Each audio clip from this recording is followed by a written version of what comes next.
Terima kasih Tuhan. Terima kasih buat kasih-Mu. Terima kasih buat cinta-Mu. Ku tak mau, ku tak mampu jauh dari-Mu. Ini kami Tuhan. Ku dengar tentang-Mu, Immanuel. Ku dengar firman-Mu, Immanuel. Kau besertaku, Kau menjagaku, Immanuel.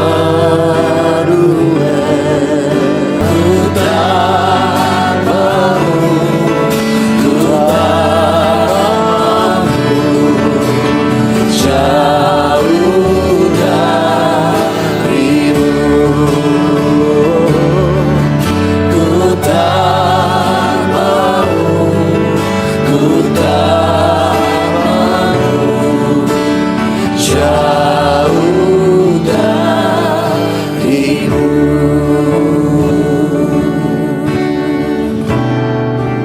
Amin Tuhan.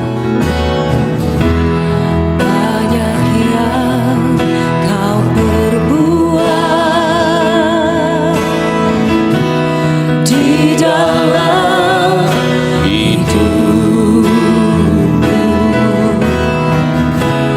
Rancangan indah-Mu terjadi di hidupku. Bapa yang mengerti segala yang ku perlu. Kasih-Mu sempurna nyata dalam hidupku. Ku bersyukur Bapa, ku bersyukur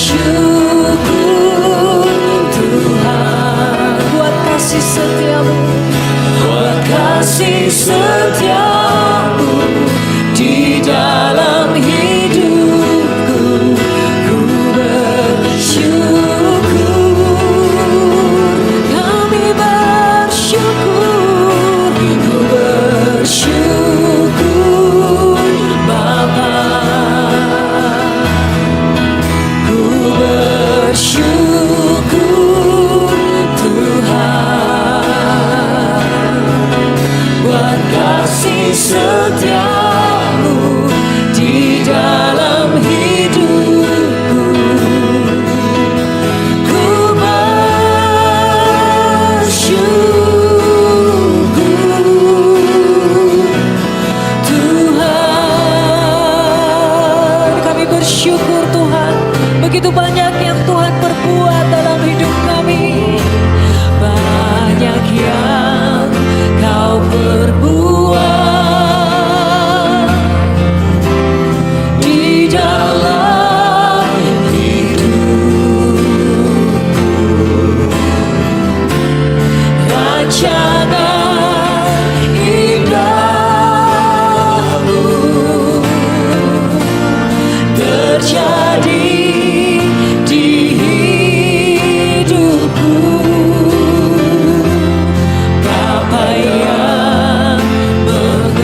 yakin, bukan ragu dan bimbang.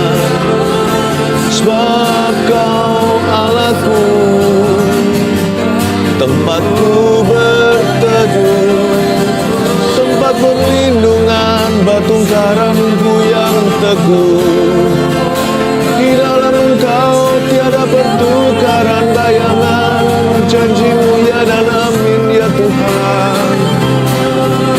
Kau dapat ku percaya dan Kau satu-satunya yang ku percaya, yang paling ku yakin adalah Tuhanku. Hatiku tidak bimbang lagi, tidak ragu. Ku berpegang teguh pada janji-Mu, janji-Mu teruji. Seperti fajar pagi Tuhan yang tiada pernah gagal untuk terbit dalam kehidupan kami. Janji-Mu tak pernah terbenam atas kami Tuhan. Oh haleluya, ku bersyukur Bapa. Mari kita bersyukur kepadanya. Ku bersyukur Tuhan, kasih-Nya setia, buat kasih setia-Mu di dalam hidupku. Ku bersyukur lagi. Mari kita memuji, mari kita bersyukur. Ku bersyukur Bapa. Haleluya. Ku bersyukur Tuhan, buat kasih setia di dalam hidupku. Ku bersyukur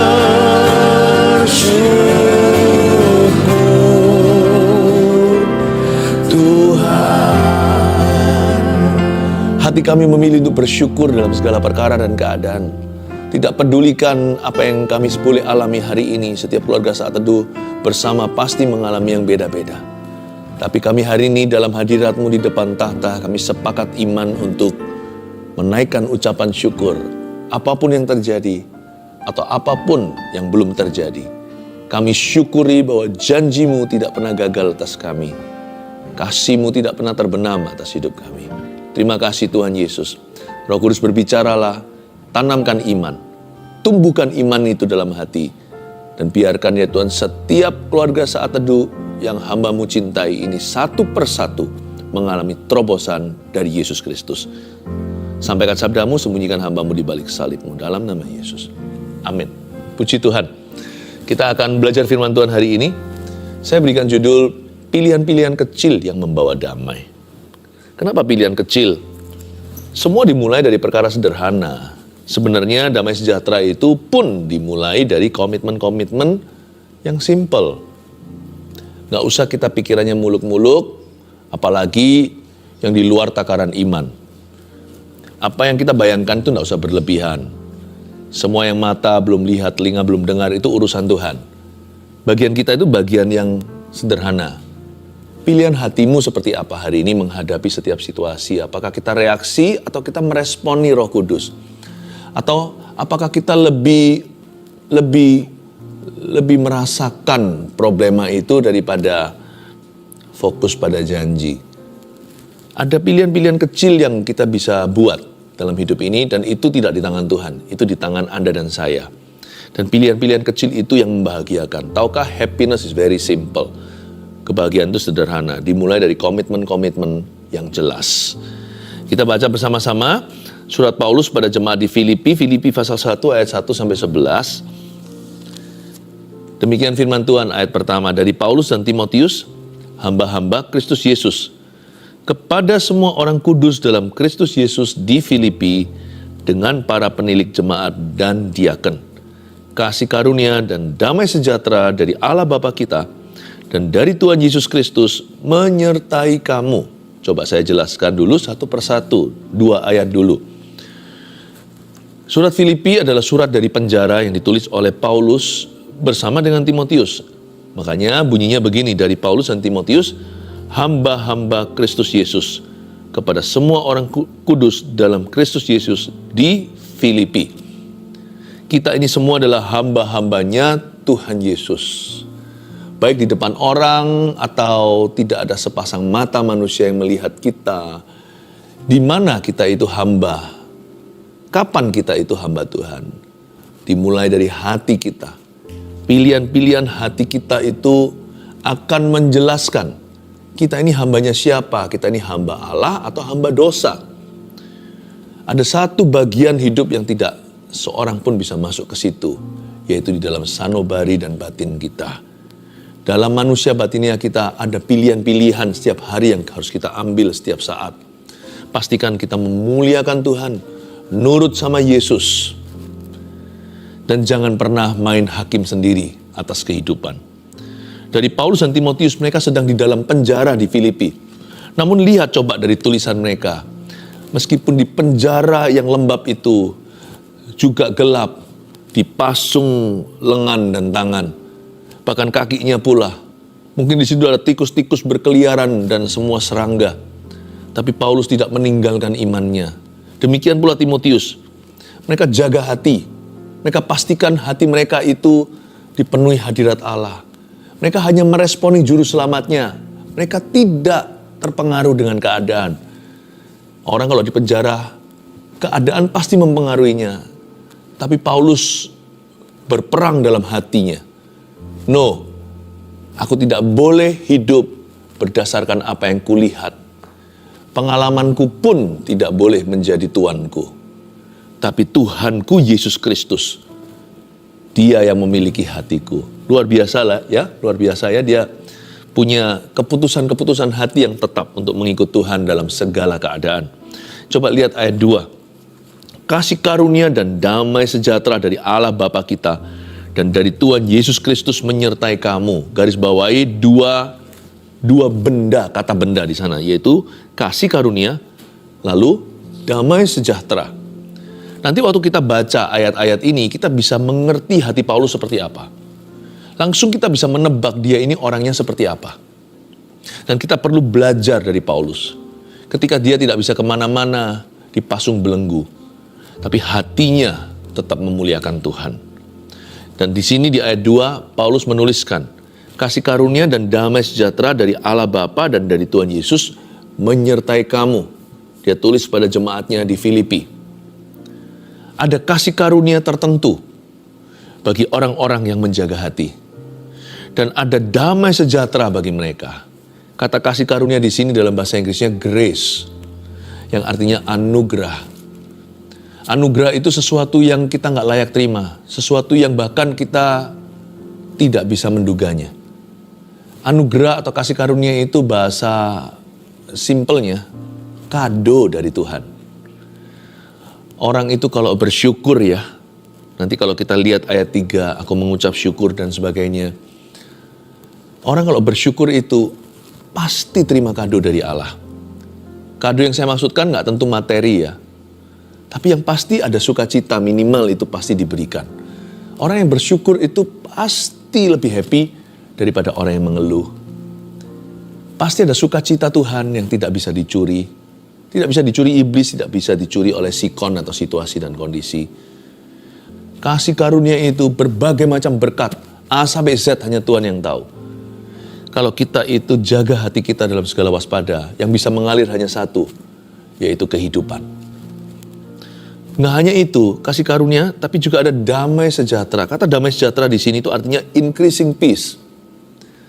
Damai itu bertambah-tambah, nggak bisa berkurang, malah nambah. Iya, kalau kita itu melakukan apa yang dikatakan di ayat 3. Ucapan syukur dan doa, begini firman Tuhan. Paulus ngomong begini, aku mengucap syukur kepada Allah.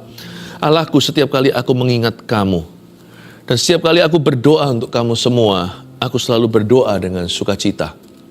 Aku mengucap syukur kepada Allahku karena persekutuanmu dalam berita Injil, mulai dari hari pertama sampai sekarang ini. Akal hal ini aku yakin sepenuhnya, yaitu Tuhan yang memulai pekerjaan yang baik di antara kamu, akan meneruskannya sampai pada akhirnya pada hari Kristus Yesus.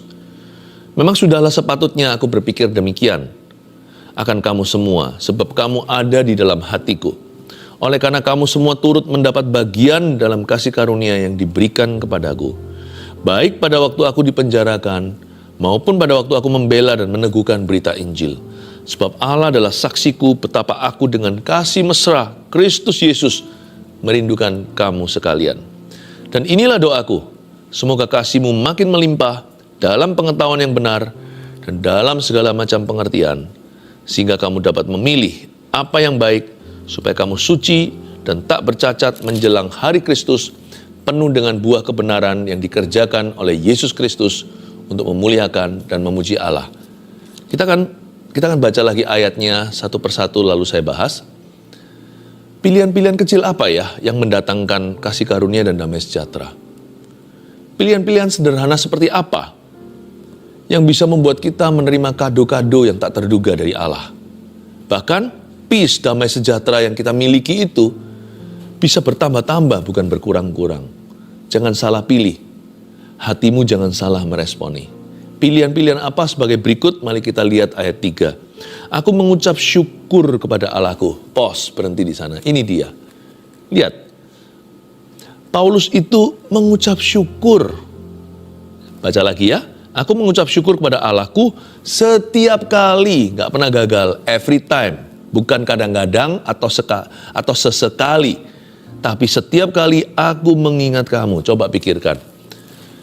Orang yang paling kita cinta atau orang yang paling mengasihi kita pun kalau kita ingat-ingat semua baik dan buruknya, pasti ada buruknya juga. Tapi kenapa Paulus berkata, aku mengucap syukur kepada Allah, kepada Allahku setiap kali aku mengingat kamu? Apakah jemaat Filipi itu sempurna? Apakah rekan-rekan sepelayanan Paulus itu gak pernah berbuat salah? Tapi kenapa yang diingat sama Paulus itu hal-hal yang dia syukuri ya? Ini yang namanya secara sengaja mengumpulkan sweet memory. Makanya itu kesalahan orang lain jangan diingat-ingat. Perkara-perkara negatif dalam hidup ini loh, jangan diungkit-ungkit. Kecuali untuk alasan evaluasi, nah itu boleh. Apalagi untuk diri sendiri. Kita juga harus mengampuni kesalahan kita. Kesalahan sendiri. Kalau kita memang harus ingat atau ungkit, itu demi evaluasi, supaya kita belajar dari kesalahan. Tapi secukupnya aja. Tapi sebagian besar kita itu cenderungnya negative thinking soalnya. Pikirannya itu loh selalu negatif, lihat donat itu selalu lubangnya. Apa yang diingat-ingat itu selalu yang buruk-buruk. Kadang-kadang tentang orang lain, tak jarang tentang diri sendiri yang dapat kita temukan dalam diri kita. Aduh, aku ini gini loh. Wah, mentalitas kemiskinan. Aku ini kasihan loh. Aku ini malang sekali. Aku ini gak punya apa-apa. Bisnis gak pernah berhasil. Keluarga aku juga gak bahagia. Lalu iri hati. Waduh, kalau ditambah dengan iri, udah jadi basi. Gak seperti itu ya, beruntung ya dia punya orang tua kayak gitu. Gak seperti dia ya, beruntung ya suaminya baik. Aduh, orang itu ya punya segala-galanya, lihat itu mobil baru. Awal-awal orang bisa berbelas kasihan dengan Anda. Lama-lama orang bisa mikir ya, loh kok begitu ya? Lama-lama orang bisa lihat sendiri, ternyata problema itu nggak di luarnya. Problema itu ada di dalam diri kita. Setiap kali Paulus ingat jemaat di Filipi, gerejanya, rekan-rekan pelayanannya, teman-teman, handai taulan. Dia tidak mengingat yang buruk-buruk tentang mereka. Makanya aku mengucap syukur kepada Allahku tiap kali loh ya. Disiplin tinggi, jaga pikirannya. Dia itu secara konsisten. Yang penting itu konsistensi. Bukan positive thinking, tapi semua yang baik, semua yang mulia, adil, kudus, dan manis. Pikirkan semua itu. Aku mengucap syukur kepada Allahku setiap kali aku mengingat kamu. Seolah-olah Paulus itu orang yang suka cari-cari alasan untuk bersyukur. Apa maksudnya cari-cari alasan untuk mensyukuri? Pernahkah Anda bertemu dengan seseorang, bahkan mungkin bisa jadi kitalah orangnya, yang suka-suka cari salahnya orang gitu. Orang itu kalau sudah gak sentimen sama sesamanya, gak suka sama orang tertentu, apapun yang dia lakukan dan katakan itu salah di mata kita, betul nggak? Ada aja loh yang kita celah. Selalu ketemu kurangnya. Seputih-putih apapun bajunya, mesti ketemu itu ada dot-dotnya, mesti ada masih ada kotorannya, ada debunya. Mata manusia itu jeli kalau soal negativitas. Kalau perkara-perkara yang miring itu kita itu sering. Wah, kita itu lama-lama menjadi haters of life. Pembenci kehidupan. Alkitab tidak ajari kita positive thinking, ajari kita godly thinking. Itu beda loh, bukan cuma positif saja, tapi berpikiran seperti Tuhan. Tuhan tuh gak pernah cari masalah sama kita. Tuhan tuh malah justru mau selesaikan masalah kita bersama kita. Aku mengucap syukur kepada Allahku setiap kali. Saya skeptis, gak mungkin ini terjadi secara alami. Pasti Paulus lawan arus.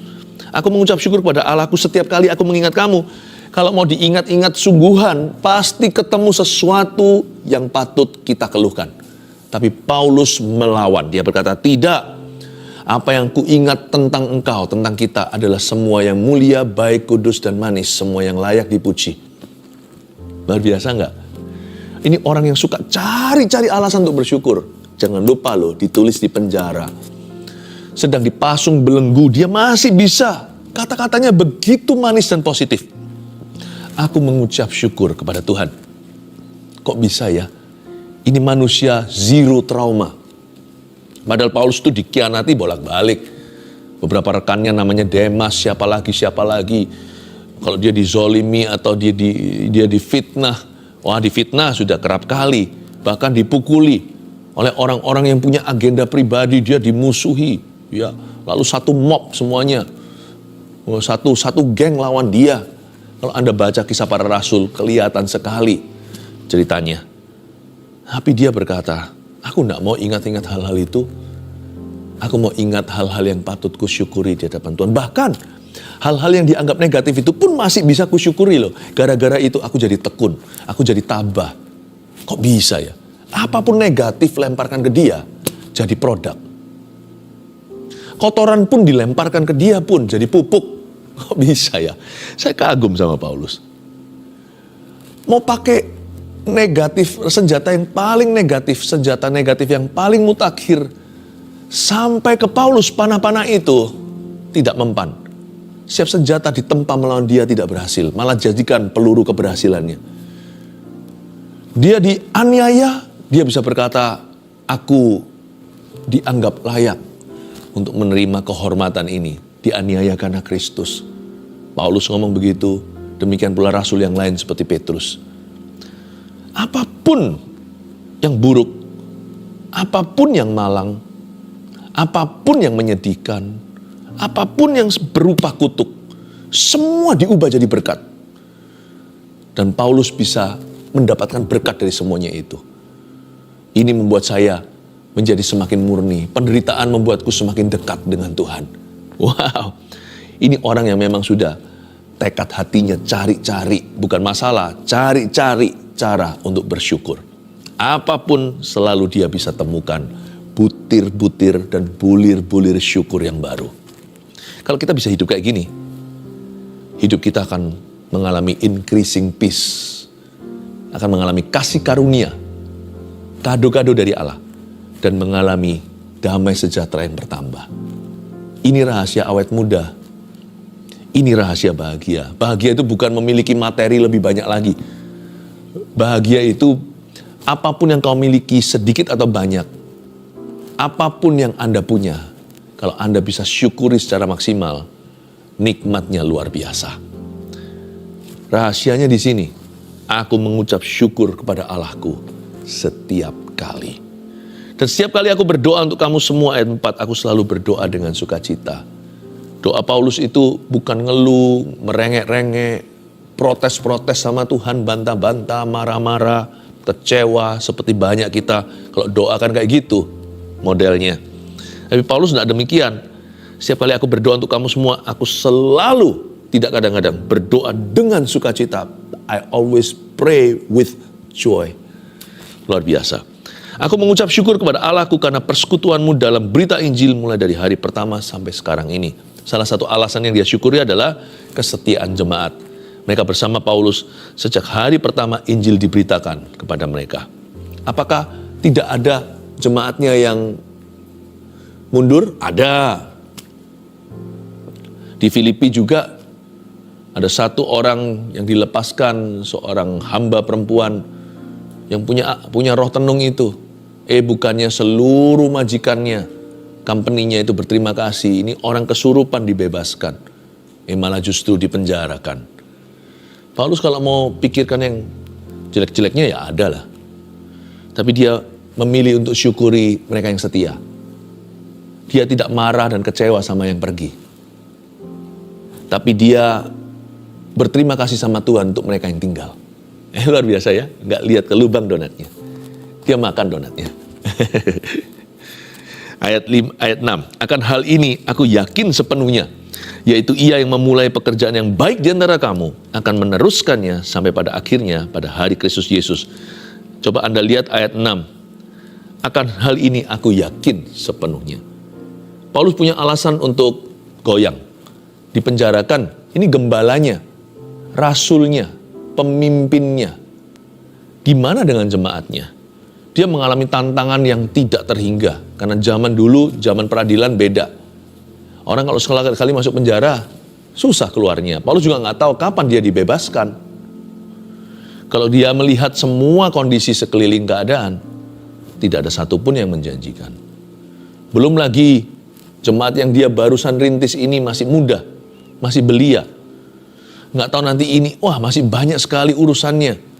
Siapa nanti yang meneruskan Paulus? Bagaimana dengan jemaat-jemaatnya? Apakah mereka setia? Siapa yang ngajari firman sama mereka? Tantangan di depan itu luar biasa. Bukan hanya tantangan yang sifatnya persoalan. Tantangan yang sifatnya tugas-tugas yang belum diselesaikan. Begitu banyak sekali tantangan dan rintangan. Tapi Paulus menghadapi semua ini kok bisa dengan cool headed ya. Dengan sejuk kepala. Tenang sekali orang ini. Nggak tahu dari mana. Di mana rahasianya. Menurut saya di sini. Sumber kepercayaannya itu dia kenal. Yaitu Tuhan Yesus. Aku tahu dia yang memulai sesuatu yang baik di antaramu akan meneruskannya sampai pada hari Kristus Yesus. Hatinya itu memilih untuk percaya, bukan untuk ragu. Emangnya dengan kita khawatir bisa menambah sasta gitu? Apakah dengan Paulus kena panic attack di dalam penjara, dia akan keluar dari penjara lebih cepat? Bukan malah justru di dalam penjara dia stres dan mati. Apakah dia dengan mengkhawatirkan jemaatnya seperti apa, jemaatnya akan bertumbuh? Bukannya malah justru jemaatnya dilemahkan kalau rasulnya aja begitu. Paulus nggak punya pilihan. Meskipun dia selalu punya pilihan. Dia memilih untuk optimis di dalam penjara. Kalau Anda di dalam penjara kehidupan keluarga saat teduh bersama, kita ini cenderungnya apa? Kita cenderungnya langsung gelisah, takut, bimbang, ragu, pesimis. Kita itu sebenarnya nggak punya pilihan. Kalau kita milih semua tadi yang saya sebutkan, pesimis dan sebagainya itu, kita pasti akan mati. Kita mati kutu, kita mati konyol. Dan justru semua yang Tuhan telah taruh dalam hidup kita bisa dirampas setan. Kita nggak punya pilihan. Pilihan kita cuma satu. Jangan lupa pilih itu. Pilih untuk optimis. Ngadepin apapun tantangan, pilih optimis. Divonis kanker. Mungkin kita bisa bilang, ya enak aja orang kalau nggak kanker bisa ngomong begitu. Enggak juga sih. Setiap orang yang kena kanker juga dulu nggak pernah kena kanker. Ketika dia kena kanker, dia harus buat pilihan hati. Dia pilih untuk optimis, atau dia pilih untuk nangis dengan air mata putus asa. Kalau memang harus nangis, keluarga saat teduh, nangislah dengan iman. Yang menabur dengan mencucurkan air mata akan menuai dengan sorak-sorai. Yang maju menabur sambil menangis, menabur benih. Jangan hanya sekedar kita itu meratapi. Ratapan itu ada dua. Ada orang yang menangis itu karena dia itu, tangisannya adalah karena dia itu gelisah tak percaya. Gusar hatinya. Tapi ada orang yang menangis itu karena memohon kepada Allah. Pilih yang nomor dua itu. Jadikan itu pilihanmu satu-satunya. Kalau memang aku harus menghadapi tantangan di depan, aku memilih untuk optimis. Aku memilih untuk bergantung pada Yesus. Aku memilih untuk sungguh-sungguh berdoa kepada Tuhan. Kalau memang aku harus menangis, aku akan menangis untuk menabur benih dan maju. Yudas mungkin juga menangis, tapi tidak mendatangkan kebaikan, karena tangisannya tidak percaya. Keluarga Saat Teduh Bersama, akan hal ini aku yakin sepenuhnya. Pilihlah untuk optimis sewaktu kita menghadapi tantangan, oke? Yang ketujuh, coba lihat, memang sudah sepatutnya aku berpikir demikian akan kamu semua, sebab kamu ada di dalam hatiku, oleh karena kamu semua turut mendapat bagian dalam kasih karunia yang diberikan kepadaku. Baik pada waktu aku dipenjarakan, maupun pada waktu aku membela dan meneguhkan berita Injil. Ayat 7 ini bagus sekali. Kalimat pertama saja, memang sudah sepatutnya aku berpikir demikian. Paulus mengatakan, memangnya ada berapa jalur pikiran yang bisa kutempuh di sini? Hanya satu. Sudah sepatutnya aku berpikir begini. Aku percaya Tuhan akan menyelesaikannya untukku. Dan kalian, Tuhan, Paulus berbicara tentang kepada jemaatnya, kamu semua yang juga ada dalam hatiku, turut mendapat bagian dari kasih karunia yang Tuhan berikan kepada saya. Kita akan bersama-sama ya, melakukan bagian kita. Wah, ini suara seorang pemimpin yang mendorong jemaatnya untuk percaya dan untuk yakin. Kalau Anda punya pilihan, percaya atau ragu, pilih mana? Pilih percaya. Kalau Anda punya pilihan, yakin atau bimbang, pilih mana? Pilih yakin. Kalau Anda punya pilihan optimis atau pesimis, jangan lupa kita ini orang Kristen, berarti kita ini umat beriman. Kita ini orang percaya, firman Tuhan berkata kita itu believers. Orang-orang yang percaya. Dan pilihlah optimis kalau begitu, karena pesimis bukan jalur hidup kita. Sebab Allah adalah saksiku bahwa aku dengan kasih mesra Kristus Yesus merindukan kamu sekalian. Belum lagi Paulus itu sifatnya manis. Dalam penjara dia nggak kepahitan. Pilihan hatinya itu loh, luar biasa. Ini kenapa Paulus itu tidak pernah kehilangan damai? Karena dia tidak kecolongan pilihan-pilihan kecil dalam hidupnya. Ayat yang ke-9. Dan inilah doaku. Semoga kasihmu makin melimpah dalam pengetahuan yang benar dan dalam segala macam pengertian. I love this. Dan inilah doaku. Jadi Paulus itu selalu memilih untuk berdoa dalam segala perkara. He's a man of prayer. Apa-apa doa. Mulai sesuatu doa dulu. Setelah menyelesaikannya, berdoa kemudian. Paulus ini membangun hidupnya di atas dasar mesbah doa. Seringkali kita mengucapkan suatu kalimat yang klise atau klasik sekali didengarkan. Doa adalah nafas hidup orang Kristen. Tapi de facto faktanya, dalam realita, itu tidak dilakukan oleh banyak anak Tuhan. Apakah itu doa adalah nafas hidup? Bagaimana kita bisa mengatakan doa adalah nafas hidup kita, kalau kita jarang berdoa? Tapi Paulus tidak begitu. Dia isi hidupnya dengan doa. Di penjara pun, dia tetap berdoa. Dan dia berdoa di ayat 10, sehingga kamu dapat memilih apa yang baik. Garis bawahi, sehingga kamu dapat memilih, supaya kamu suci dan tak bercacat menjelang hari Kristus, penuh dengan buah kebenaran yang dikerjakan oleh Yesus Kristus untuk memuliakan dan memuji Allah. Paulus itu berdoa dulu dalam segala sesuatu. Dan kalau dia bisa berdoa, dia sudah menang. Karena orang yang berdoa sudah menyerahkan hidupnya ke tangan Allah. Tantangan terbesar waktu kita dihimpit masalah adalah kita itu tidak bisa berdoa. Pada waktu kita merasa tidak ingin berdoa, pilihlah untuk berdoa. Sebab pilihan ini akan membawa damai. Tidak berdoa justru akan kehilangan damai. Dan orang karena Paulus sudah bisa menjaga hati bersyukur dulu. Keputusan-keputusan hati sudah dia serahkan ke Tuhan Yesus. Keputusan hidup jadi gampang diserahkan. Kalau orang sudah bisa bersyukur dalam segala keadaan, kalau orang bisa optimis menghadapi tantangan, gampang untuk menyerahkan keputusan-keputusan kehidupan ke dalam tangan Tuhan. Kenapa banyak di antara kita keputusan hidup kita itu salah kaprah? Kita tuh membuat banyak kesalahan dalam pengambilan keputusan. Kenapa? Karena hati kita nggak diserahkan. Pilihan kecil itulah bukan hanya membawa damai, dia melatih kita untuk setia dalam pilihan-pilihan besar nantinya. Paulus itu bisa jaga hati bersyukur. Dan Paulus memilih untuk optimis. Gak heran belenggu pun tidak bisa menghalanginya untuk berdoa.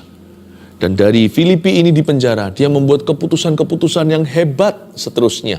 Kita tahu ceritanya di Kisah Para Rasul, paralel dari surat-suratnya, itu biografinya. Kita melihat bagaimana keputusan-keputusannya itu memuliakan Tuhan. Nggak heran, karena keputusan satu, dia tidak bolong di situ. Dia bersyukur dulu dalam segala perkara. 3 poin ini, tolong Anda catat. Dan ingatlah, dalam 3 hal ini, pilihan kecil kita, pastikan kita buat yang benar. Yang pertama, memilih untuk bersyukur dalam segala keadaan. Itu pilihan kecil pertama, latih dirimu beribadah. 2, memilih untuk optimis waktu menghadapi tantangan. Kalau kita diperhadapkan dengan pilihan optimis atau pesimis, Anda tahu jawabannya. 3, memilih untuk berdoa dulu sebelum mengambil keputusan. Ternyata tidak banyak anak Tuhan yang punya disiplin ini. Sebelum membuat keputusan besar, doa dulu. Kebanyakan kita hanya bergantung pada pengertian manusia atau pada hikmat sendiri. Mari kita bertobat dari kesalahan itu. Pilihlah untuk berdoa sebelum melakukan segala sesuatu atau memutuskan apa-apa. Tiga pilihan hati ini, tolong pegang erat-erat di dalam dada dan mulai jadikan gaya hidup kita setiap hari, siang dan malam. Terpujilah nama Tuhan. Ketika ku kuati, Amin Tuhan. Kalau di hatiku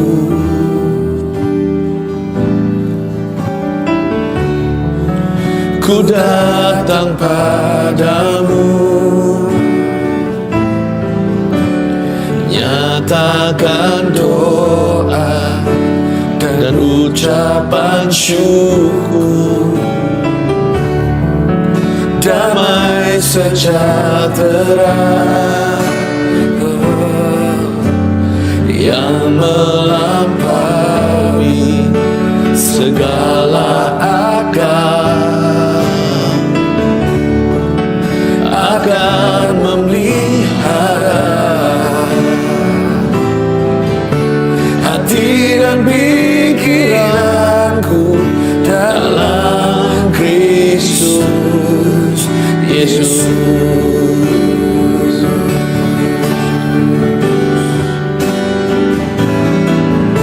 Semua yang benar, semua yang mulia, semua yang adil dan suci,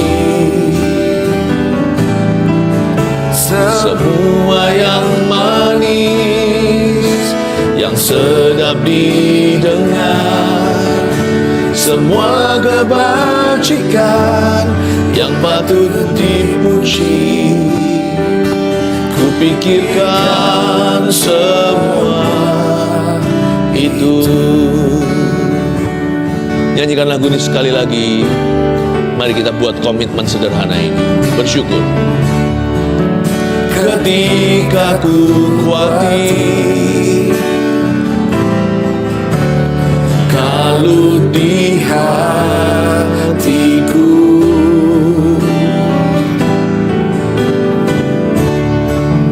ku datang padamu, nyatakan doa dan ucapan syukur, damai sejahtera yang melampaui segala akal akan memelihara hati dan pikiranku dalam Kristus Yesus.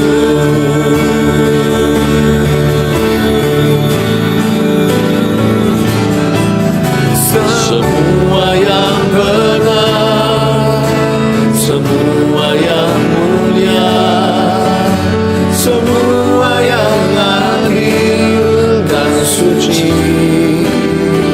oh,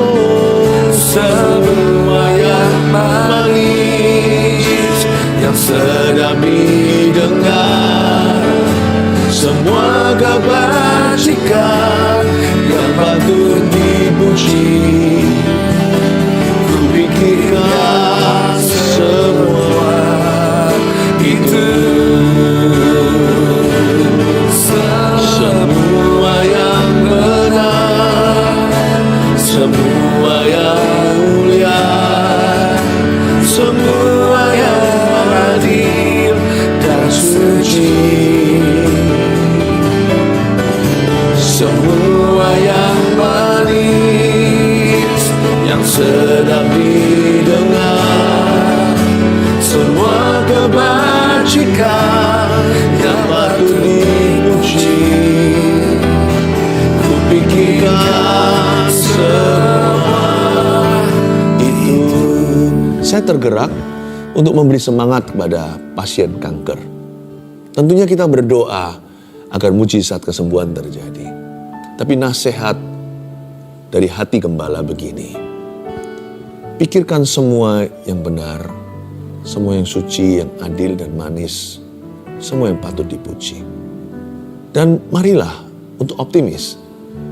Kalau kita punya pilihan diperhadapkan di depan kita itu optimis atau pesimis, pilihlah percaya, bukan ragu atau bimbang. Ikuti semua prosedur medis yang harus dilakukan, di kemo atau tidak, atau pakai terapi yang lainnya, obat-obatan yang diberikan, biar dokter nanti yang akan check up Anda, tahu harus berbuat apa. Dan kalau Tuhan memang menyembuhkan seorang yang sakit kanker dengan ajaib, nanti hasil check up-nya pun membuktikan. Karena semua akan lulus dan akan pasti akan lulus dan terdeteksi di meja medis. Tapi kalau kita harus Anda harus menghadapi sebuah proses yang berkepanjangan, jaga hati dengan segala waspada. Tetap semangat, tetap optimis, tetap percaya, jaga hati, jangan pernah kecewa. Jangan mencoba untuk mengerti dengan pemahaman manusia. Eratkan dirimu pada firman Tuhan. Bersyukur terus. Kita doakan supaya Anda sembuh. Tetapi Anda bersyukur dulu. Bersyukur sungguh-sungguh seperti orang yang suka cari-cari salah orang. Terus cari-cari alasan untuk bersyukur. Hati yang gembira adalah obat, kata Tuhan. Tapi semangat yang patah keringkan segalanya. Saya dorong Anda ya, tetap semangat, optimis. Dan katakan dengan iman, aku pasti sembuh di dalam nama Yesus. Baik kesembuhan secara instan, yaitu divine healing, kesembuhan ilahi. Atau kesembuhan secara progresif lewat medis. Imani, aku pasti sembuh. Dan keluarga yang ada seorang penderita kanker di dalamnya, ayo sama-sama berdoa. Tiap hari renungkan dan akui firman, akui iman. Saya percaya kondisi Anda akan membaik di dalam nama Yesus Kristus. Pasien kanker, bisakah Anda mengulurkan tangan? Kami akan mendoakan. Tuhan Yesus, hamba berdoa untuk setiap keluarga saat teduh bersama atau anggota keluarga mereka yang menderita kanker. Kanker apapun, stadium berapapun, di dalam nama Yesus hamba-Mu mohon Kristus, Dikau sembuhkan di dalam nama Yesus. Aku tengking dengan iman kanker itu kering sampai ke akar-akarnya. Di dalam nama Yesus Kristus, Tuhan Yesus jamah. Ya Tuhan Yesus, baik itu kanker payudara atau pada kandungan seorang wanita, kanker prostat pada seorang laki-laki, atau kanker kedah bening, atau kanker paru-paru, atau kanker darah Tuhan, atau kanker apapun juga. Di dalam nama Yesus Kristus, hamba-Mu berdoa, sembuhkan. Hamba-Ku berdoa minta mujizat. Tentunya kami boleh Tuhan berdoa untuk kesembuhan ilahi secara instan. Itu yang hamba-Mu mohonkan untuk keluarga saat teduh bersama. I rebuke this cancer in Jesus' name. Pesan pengembalaan telah hamba-Mu sampaikan, yaitu biarkan kami optimis. Semangat hidup. Yes, semangat hidup. Hati yang gembira adalah obat. Semangat yang patah dilarang Tuhan. Aku berdoa supaya Kau berikan semangat pada keluarga melalui sebuah peperangan dulu ya Tuhan dan lembah. Biar hati mereka dipenuhi dengan syukur seperti Paulus ketika dibelenggu di penjara. Dalam nama Yesus. Sekarang semua orang yang berdoa, tuliskan live chat semua permohonan doanya. Mari kita ulurkan tangan dan mendoakan semua, bukan hanya pasien kanker saja. Urapi Tuhan Yesus jamah di dalam nama Yesus. Aku berdoa pertama-tama untuk orang sakit dulu. Semua yang sakit, penyakit-penyakit yang lainnya Tuhan, juga hamba memohonkan kesembuhan ilahi datang sekarang. Dalam nama Yesus. Dan mereka yang mengalami pergumulan soal keuangan, Tuhan tolonglah. Tuhanlah yang menaruh koin di mulut ikan. Taruhlah ya Tuhan Yesus di rumah tangga itu. Dalam nama Yesus, haleluya. Amin. Mari kita sama-sama nyanyikan lagu ini sekali lagi. Semua yang benar, semua yang mulia, semua yang adil dan suci. Semua yang manis, yang sedap didengar, semua kebajikan yang patut dipuji. Kupikirkan semua itu, kupikirkan semua itu, kupikirkan semua itu.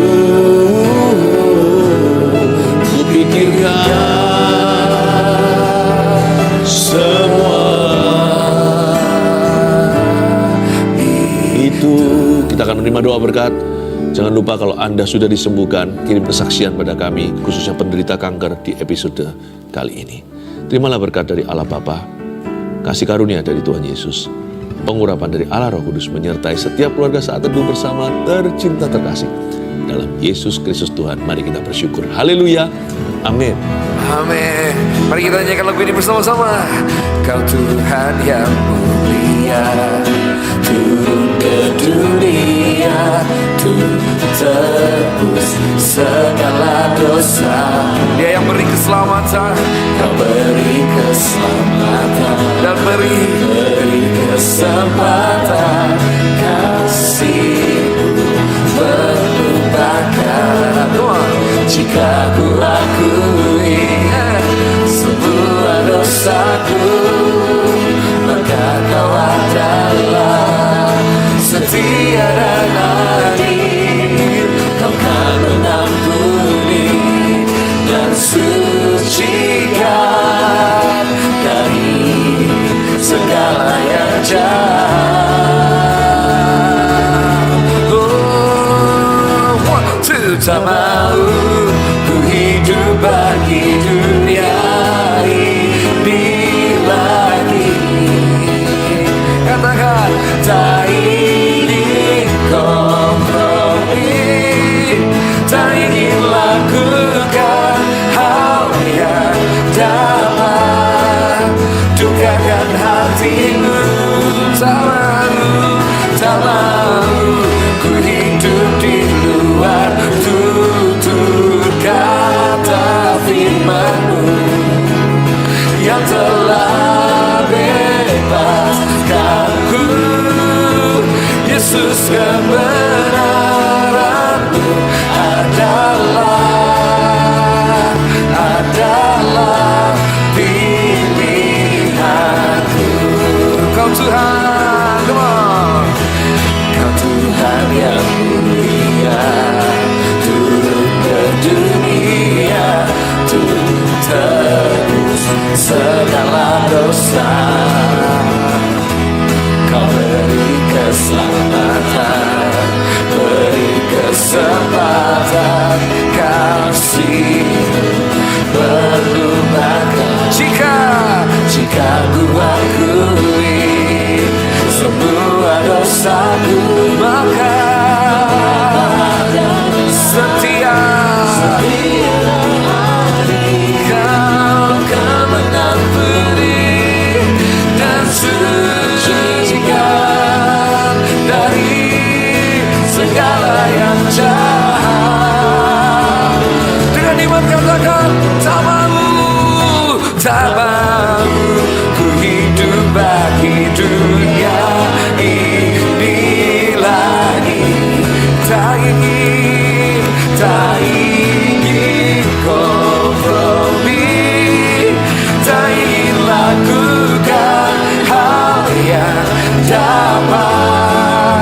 dukakan hatimu. Tak malu, tak malu, ku hidup di luar tutur kata firman-Mu yang telah bebaskanku. Yesus, kebenaran-Mu adalah pilihanku. God bless you. Bye-bye. Shalom sobat Tuhan. Mana dengan firman Tuhan yang disampaikan oleh hambanya Pastor Philip Mantoba. Semua pasti diberkati, amin. Saya percaya saudara-saudari pasti diberkati. Haleluya, haleluya. Kiranya saudara sehat selalu dan panjang umur. Amin. Oke, God bless you. Bye-bye.